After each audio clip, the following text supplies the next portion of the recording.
આપણે સૌ જાણીએ છીએ તેમ તાજેતરમાં પશ્ચિમ બંગાળમાં મતદાન થયું અને પશ્ચિમ બંગાળના મતદારોએ જુદા જુદા રાજ્યોમાંથી આવી મુસાફરીની પરવા કર્યા વિના, ગરમીની પરવા કર્યા વિના કે લગ્ન પ્રસંગની પરવા કર્યા વિના પોતાના મતનો અધિકારનો ઉપયોગ કરો અને 92% જેટલું મતદાન ત્યાં થયું.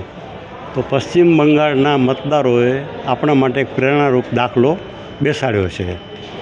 સામાન્ય રીતે એમ કહેવાય છે કે eternal vigilance is the price of freedom.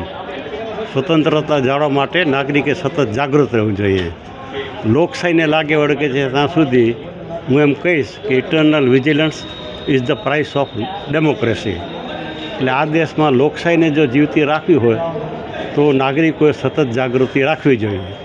અને સતત જાગૃતિ તો જ રાખી શકે કે જો પોતાના મતના અધિકારનો ઉપયોગ કરે. અને મતના અધિકારનો ઉપયોગ આપણે દરરોજ કરવા મળતો નથી, માત્ર ચૂંટણી વખતે જ આપણને કરવા મળે છે.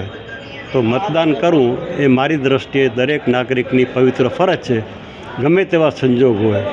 હમણાં તાજેતરમાં તમે જોયું હશે તો ઈરાન અમેરિકાનું જે યુદ્ધ ચાલી રહ્યું છે, તો ઈરાનમાં જે પ્રોસેસન નીકળ્યું યુદ્ધની ઈરાનની તરફેણમાં, તેમાં વરરાજા અને વરકન્યા એ પણ પોતાની કારમાં જતા હતા. એટલે યુદ્ધ જેવા સંજોગોમાં પણ જો નવદંપતિ કારમાં નીકળી અને પોતાના દેશનો રાષ્ટ્રધ્વજ લઈ અને જોડાતા હોય તો આપણે તો શાંતિથી અહીં આવી અને મતદાન મથકે પહોંચી અને આપણા અધિકારનો ઉપયોગ કરવાનો છે. ટૂંકમાં લોકશાહીમાં નાગરિકના હાથમાં મતના અધિકાર સિવાય બીજું કોઈ અસ્ત્ર કે શસ્ત્ર નથી.